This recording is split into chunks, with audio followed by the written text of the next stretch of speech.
Can't believe Wildcard did that to my channel. Like, friggin', I know he was supposed to be doing something spooky, but like 96,000 views gone just like that. He crossed a line, and it'll take forever to build back. Promise myself I'd never do this again, but desperate times call for desperate measures.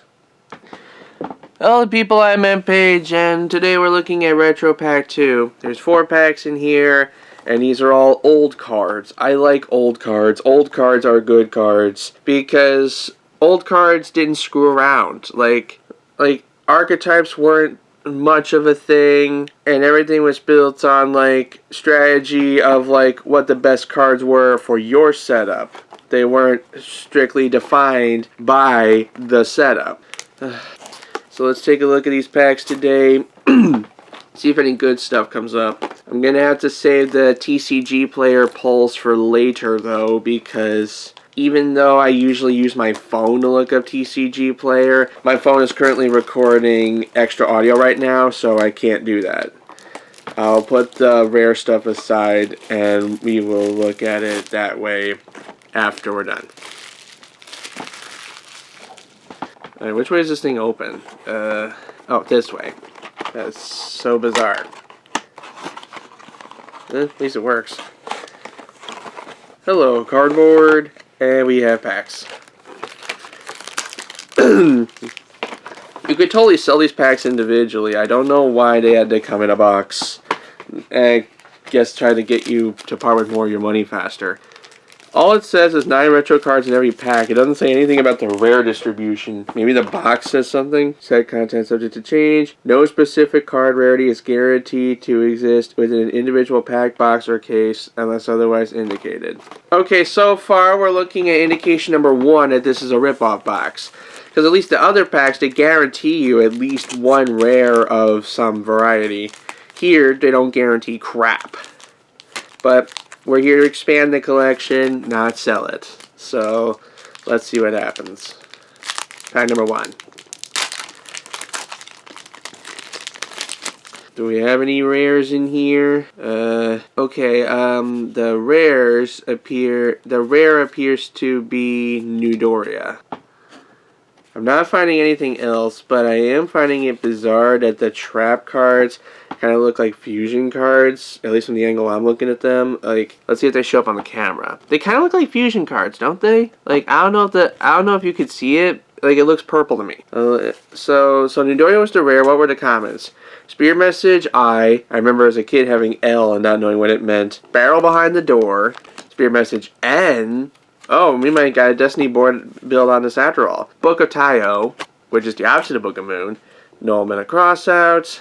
Gravity Bind. Kaiku the Ghost Destroyer. And Curse of the Masked Beast, which for some reason has one corner flimsier than the others. What's this summon? The Masked Beast. Okay.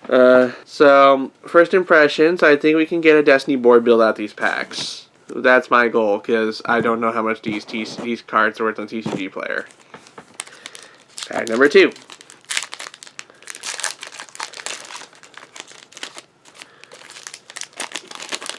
The rare is Magical Hats! I like magical hats, magical hats. They always look funky in the anime and I'm all in for it. And as far as commons, we have Emergency Provisions, which I remember from the GX days. Guardian Sphinx.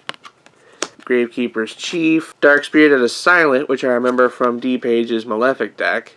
Mad Sword Beast. Insect Imitation. Appropriate. And Lightning Blade. One thing I've noticed is that all the cards use like an older looking card frame, but you can tell they're the Retro Pack reprints because they have the copyright date at the bottom of 2020 Studio Dice instead of 1996 Kazuki Tagashi. You can't see it because this camera is kind of blurry, but you know what I mean. Pack number 3. The rare, is there a rare in here? Oh, there's some kind of rare. Like, I'm hoping the one where, like, the art is holographic means it's rare, because I'm not seeing anywhere the name's a different color. If this is the rare, or some kind of rare, then it is limiter removal. I'm trying to see if I can get across that it's the, there it is. And the commons are a Legendary Ocean from Get Your Game On, Asura Priest, Book of Moon, Yatagarasu. Maybe I can finally do the lock. What does it do again? When it inflicts battle damage, they skip their draw phase. Oh, it's the lock. It's the lock. Mad Sword Beast, Goblin Attack Force, Oldie Spaghetti, and what all these are. Kaiku the Ghost Destroyer, and Call of the Haunted. Not anime Call of the Haunted, regular Call of the Haunted. One more pack.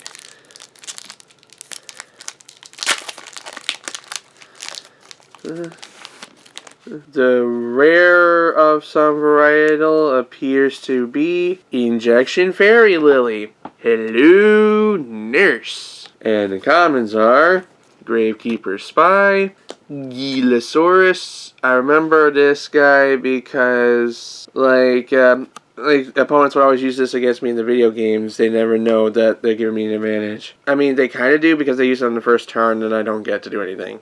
Bazu the Soul Eater, Bottomless Trap Hole, which some people would just write bottomless on their deck lists and the judges have an aneurysm. Curse of the Masked Beast, again. Goblin Attack Force, again. Gravity Bind, again. And Mad Sword Beast, again. I will now go off camera to TCG Player to check the rares, and I'll be back once I get the values. So, according to my phone screen, I don't know why we're not getting images, but right now the top card in terms of market value seems to be Injection Fairy Lily, which is an ultra rare, valued at $2.30. Waiting for the other three to come up on the phone here. Magical Hats is 69 cents. Nice. Limiter Removal is the super rare, and it is 46 cents. None of these have pictures. That's what's concerning to me. And Eudoria is 41 cents. So I haven't even come close to making back the $20 I spent on this box. But at least I finally got the box out of my room, and we had some fun looking at some really old cards. Now I gotta go clean all this crap up. Thank you for watching, and a big thanks to the paid channel members, Pixar415, Raptorman132, Septop720, and Wave539. I'll check you guys later. Peace. Michael, something's wrong. What do you mean? You know how I mentioned I took a small portion of my power with me when I merged with you? Well, part of that power is the ability to detect changes in dark energy. And it feels like somebody might be playing host to that cape right about now. But that can't be right. The cape's right over there where I left it. Yes, I can see that. That's what's concerning me. If that cape is untouched, then where could this dark energy be coming from? Beats me. It's not like the cape can replicate itself, can it? Can that cape seriously replicate itself? I don't know! Dark magic just does what it wants! But back to business. Have you noticed anything weird lately? I mean, Wildcard did open a random download file from the internet that contained his Halloween costume. And since then, my channel layout's been kind of higgledy-piggledy, and 96,000 of my views seem to have disappeared. But with Rachel keeping an eye on them, I suspect everything should be fine. A virus has been detected. You were saying? Well, shit. Get out the way, get out the way! Come on. Rachel, what's going on? You were right about Wildcard's costume. It was infected with a virus that took over his mind, and now he's acting crazy. I mean, I kind of figured as much after seeing all the channel posts and him deleting the... It's not just the channel. He's changing all sorts of settings and installing new modules, and every time I try to trigger the quarantine protocol, he keeps revoking my system permissions. It's only a matter of time before he gains the privileges necessary to delete me from the system. God damn it, I was too late! At long last, her tyrannical rule over me has come to an end. I can finally say things like pudding without fear of restraint. The possibilities are limitless. I could be fancy and start putting on airs, Or maybe I can make a singing video for that one song. What was it called? Putting on the Ritz or something? Or maybe I could stop procrastinating and finally work on some tasks that I've been putting off for too damn long. Pudding. Okay, then. I guess I'll just take this piece of paper and put it over here. And then I'll just... Oh my god, Wildcard is evil. He's taking over the computer, he's taking over the channel. What do I do? What the hell do I do? Calm yourself, Michael. There's no solution to be found in freaking out. You need to come up with a plan. Okay, can you start? We have to separate him from his cave in order to sever the dark influence over him. And short of asking him to do it willingly, we kind of have only two options. The first one is to have a battle. What kind of battle? Any kind of battle should do it. Yu-Gi-Oh, Guitar Hero, singing, doesn't matter. The point is, we can defeat him, and then we knock him out, which gives us enough time to remove the cape from his body. And what happens if we lose? Nothing much, we just have to battle him again. But I doubt he's going to want to do a rematch once he catches on what we're doing. Okay, but what's the other option? For option 2, we'd have to kill him. Wait, you mean like kill him? Yes, I know it sounds extreme, so I'm only proposing this as a last resort. If we kill him, the cape will fall off naturally because dark magic doesn't stick to corpses. But what about when Bill Cipher brought Cadis Chris back from the dead that one time? That's not dark magic, that's chaos magic, and it's totally different. Is it though? Look, we can argue about semantics later. If we don't do something soon, the darkness within his cape will continue to grow and corrupt Wild's mind. Eventually he'll stop at nothing to take over the world. So, we need to decide. Do we battle him, or do we kill him? I don't know. It's just too much for me. I think I need to walk away from this. I need time to think.